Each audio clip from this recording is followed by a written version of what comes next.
Salut mes frères et sœurs en Christ. Bienvenue à Word in Action, un programme de Yahweh Worshippers Mission. Je suis la missionnaire Bénédicte.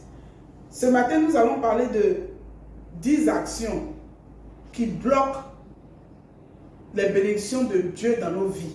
Le titre, c'est 10 bloqueurs de bénédiction. Oui. 10 bloqueurs de bénédiction. Très souvent, nous bloquons nos bénédictions de manière consciente ou inconsciente. Nos vilains comportements en sont la raison principale. Chaque fois que nous obéissons aux hommes, en nous éloignant de la parole de Dieu,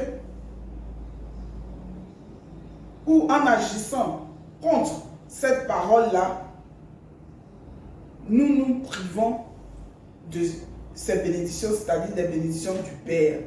Oui, chaque fois que tu désobéis, chaque fois que tu écoutes ton pasteur, ton prophète ou ta prophétesse, contrairement aux dispositions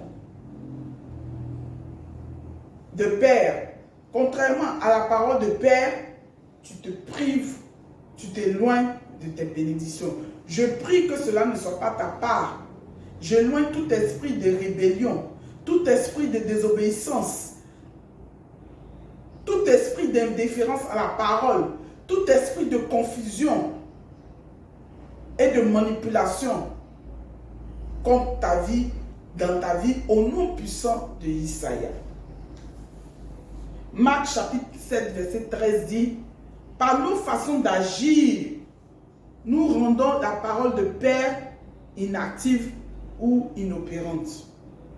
Lisez également Osée chapitre 4, verset 6. Et puis Agé du moins.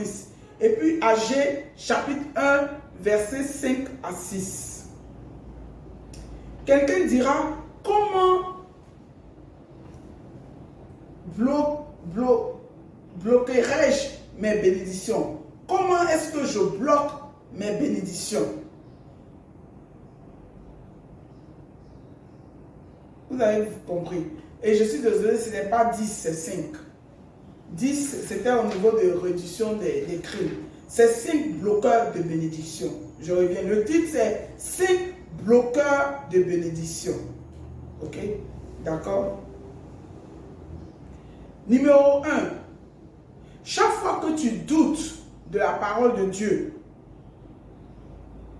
ok, ou tu défies cette parole-là, ou une prophétie, une vision et tout, tu es en train de bloquer la grâce, la faveur ou la bénédiction de Père dans ta vie, parce que tout ça c'est pareil.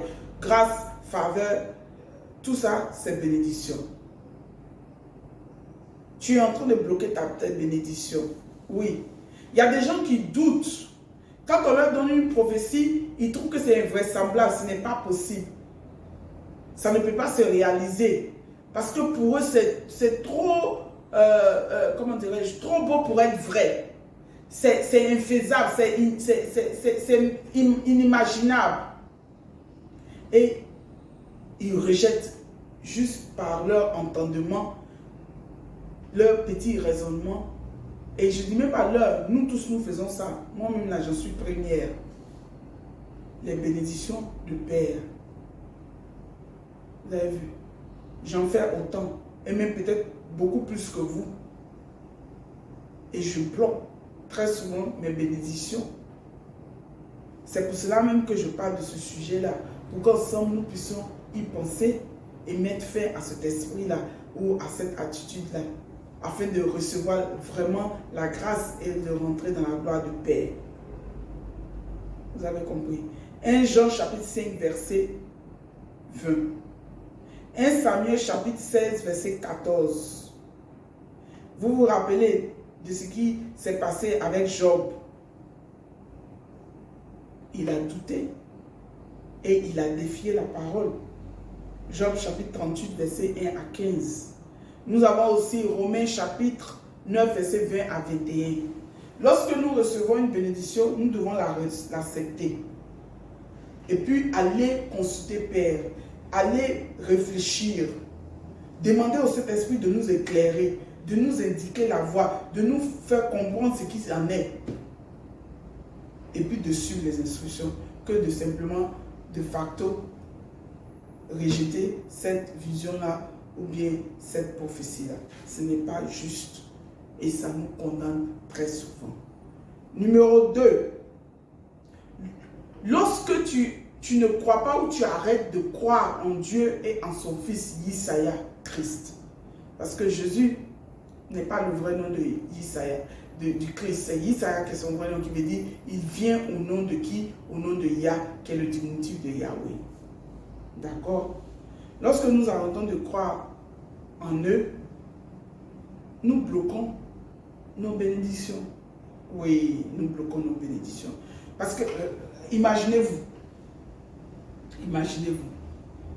vous êtes dans une situation calamiteuse, dans une souffrance qui ne dit pas son nom, et la seule personne qui puisse vous aider, vous n'êtes pas proche de cette personne-là. Il y a un fossé entre cette personne-là et vous. Par exemple, je prends l'exemple de votre père. Votre père qui peut vous aider, vous vous éloignez de lui. Vous ne suivez pas ce père-là. Comment est-ce que ce dernier peut vous aider? Plus vous vous éloignez, plus le problème, votre problème devient très important. Vous comprenez? Devient plus grave. Donc ça veut dire que ce n'est pas à votre intérêt. Ce n'est pas à votre intérêt de ne pas croire à Père. Ce n'est pas à votre intérêt. Parce que si vous ne lui faites pas confiance, vous êtes exposé. Si vous ne lui faites pas confiance, lui et son fils, Satan va vous manipuler. Satan va vous atteindre. C'est ça le problème. Donc, restons dans la confiance. Nous apprenons à leur faire confiance et à croire en eux. Père Yahweh et son fils Yesaya. Philippiens, chapitre 3, verset 3. Amos, chapitre 6, verset 1. Mika, chapitre Michée, chapitre 7, verset 5. Proverbe, chapitre 28, verset 26. Deutéronome, chapitre 18, verset 22. Numéro 3. Toutefois que vous vous éloignez de Dieu, vous bloquez vos bénédictions. J'étais en train de dire, je donnais l'exemple d'un numéro 2 et je disais que vous créez un fossé. Quand vous créez un fossé avec celui qui doit vous aider, quand vous vous éloignez de celui qui doit vous aider, de celui qui peut vous sauver, mais vous aggravez votre problème, votre situation, n'est-ce pas? C'est pour cela qu'il n'est même pas avantageux de nous éloigner de Père, parce que c'est lui qui nous bénit, c'est lui qui prend soin de nous, c'est lui qui nous défend. Qu'est-ce qu'il a dit dans Psaume 50, verset 15? Invoque-moi au jour de ta détresse, je te répondrai, je te délivrerai et tu feras quoi? Tu me glorifieras. Mais si tu ne l'invoques pas, si tu ne t'approches pas de sa parole, si tu ne pries pas, si tu ne le loues pas, ce sont ces manières-là qui t'éloignent de lui. En arrêtant de faire ces choses ou en évitant ces choses, tu t'éloignes automatiquement de Père. Même si tu as péché, même si tu te sens coupable, même si tu penses que ton péché est tellement grand que ça vaut de t'éloigner de Père, tu n'en as pas le droit parce qu'il t'interdit formellement. Il dit de venir avec tes péchés. Il a dit, donnez-moi vos fardeaux. Yesaya dit, viens avec ton fardeau et moi je te délivrerai et tu prendras le mien qui est léger. Donc on a peur de quoi? Nous devons éviter de nous éloigner de la parole. Nous devons éviter d'arrêter de prier. Nous devons éviter d'arrêter de louer Père. Parce qu'à chaque fois que nous évitons ces choses-là, nous nous affaiblissons et Satan prend du terrain. Je vous assure. C'est une stratégie pour Satan de te rendre coupable de ton péché pour ne pas que tu pries. Oh, Père a dit que si tu as péché, que tu t'es agenouillé. Isa a dit si tu as péché, que tu t'es agenouillé pour demander pardon, tout en pardonnant à ceux aussi qui ont péché contre toi, qui t'ont fait du tort, en te pardonnant à toi-même. Père sera plus qu'heureux de pardonner ce péché-là. Donc de quoi as-tu peur? Mon frère, arrête d'avoir peur, arrête d'avoir honte, arrête de te rendre coupable ou de te penser coupable. Mais si tu l'es, c'est parce que le Père regarde. Il veut te restaurer. Il veut t'édifier. Il veut te grandir. Rapproche-toi de lui à travers la prière, à travers la lecture de sa parole, à travers la louange, à travers l'obéissance de cette parole-là. Comme Josué, chapitre 1, nous l'a recommandé. 1 Thessaloniciens, chapitre 5, verset 17. Luc, chapitre 11, verset 1, où Isaïe partait toujours prier. Nous devons faire pareillement. Numéro 4. Lorsque tu es fier, excès de fierté, te crée des problèmes. Ça te bloque parce que Père déteste ça. Proverbe chapitre 16, verset 5 et 7. Jérémie chapitre 13, verset 9. Vraiment, il faut éviter ce genre d'attitude. Apprends à être humble. Apprenons à être humble. L'orgueil ne va pas nous aider. L'orgueil, la fierté, excès de fierté devient de l'orgueil. Ça ne va vraiment pas nous aider. Ça nous éloigne, ça nous empêche de rentrer dans notre bénédiction. Et je prie que cela ne soit pas ta portion. Et finalement, nous avons le 5. Lorsque nous n'apprécions pas, excusez-moi, j'ai la gorge qui est en train de diminuer. Vous n'avez pas vu que le volume a diminué. Donc je disais, numéro 5. Lorsque nous n'apprécions pas Dieu, quand tu arrêtes d'apprécier Dieu, quand tu refuses de l'apprécier, d'être reconnaissant pour les bienfaits, le souffle de vie qu'il nous donne. Si vous avez un hôpital que vous demandez un gaz d'oxygène, je vous assure qu'il faut beaucoup d'argent. Et ça finit, ça veut dire dans la journée, vous en avez besoin de combien de bouteilles? Imaginez. Et nous avons ça en abondance et gratuitement 24 heures sur 24, 7 jours sur 7. Non-stop.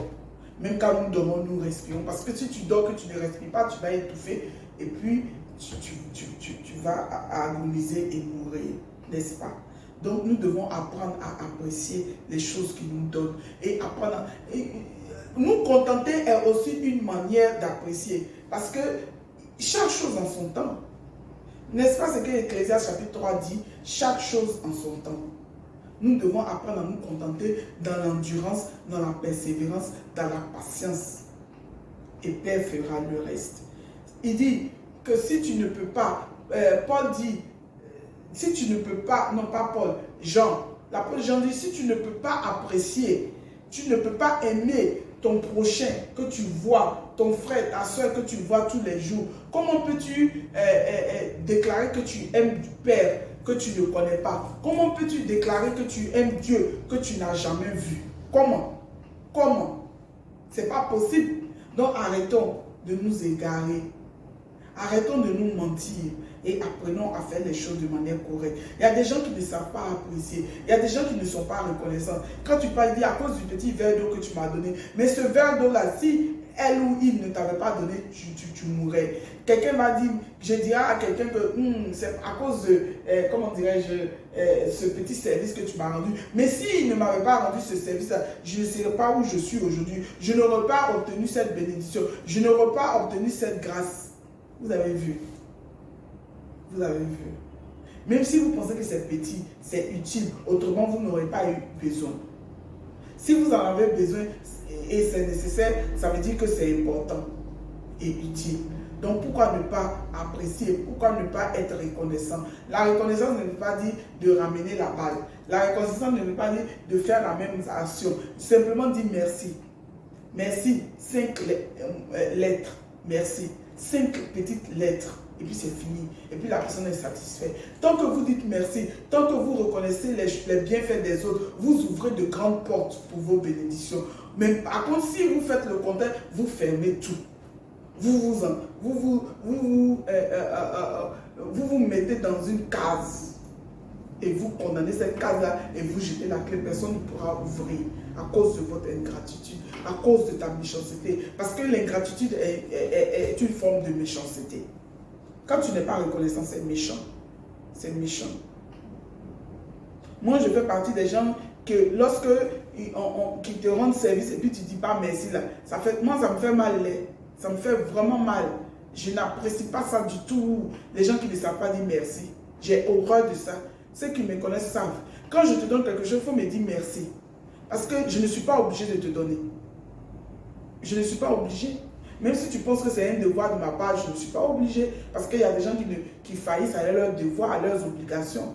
Donc pourquoi est-ce que tu penserais que je suis obligé et tu refuses d'apprécier? Même si tu es mon enfant, même si tu es mon mari, mon ami, il faut toujours dire merci, il faut être reconnaissant parce que ce que j'ai là, c'est la sueur de mon front, c'est Père qui m'a donné. Et puis je te donne gracieusement. Donc il faut apprécier. Apprenons à apprécier. Apprenons à être reconnaissant. Cela est très important. 1 Timothée chapitre 6 verset 17. Souvenez-vous de l'histoire de Moïse et d'Aaron et de Myriam. Vous avez vu ce qui s'est passé. Aaron et Myriam n'ont pas été reconnaissants à Père. Et par jalousie, ils ont dit de mal d'Aaron. Et vous avez vu ce qui s'est passé. Myriam a eu la lèpre. Nulle était l'intervention, l'intercession de Moïse auprès de Père, elle serait morte. Elle serait morte. Donc nous devons faire attention. Nous devons faire attention et apprendre à apprécier Père et apprécier ceux qui nous rendent service. Quelle que soit la petitesse, quelle que soit la grandeur du service. Psaume chapitre 27, verset 3 à 4. Même si ce sont tes parents. J'étais en formation quelque part et j'ai vraiment apprécié ça parce que les enfants, à chaque fois que leurs parents leur donnaient à manger, quand ils finissent, ils disaient merci aux parents. Même si vous êtes visiteur, que vous êtes parmi eux, après qu'ils aient pris leur repas, ils vont vous dire merci aussi parce que c'est une grâce. Ce n'est pas parce que ce sont tes parents que parce qu'ils ont une obligation et que tu dois prendre ça pour argent comptant. Il faut apprécier. D'accord? Nous sommes à la fin de ce sujet, 5 bloqueurs de bénédiction. Vous avez compris. Donc, marchons en évitant ces genres de choses pour que la gloire de Dieu se lise dans nos vies, afin que tout le monde sache qu'il est bon de le servir. N'oubliez pas de liker, de partager, de vous abonner à notre chaîne et de chercher à regarder toutes nos vidéos et que Dieu vous bénisse abondamment au nom puissant de Isaïe. À bientôt.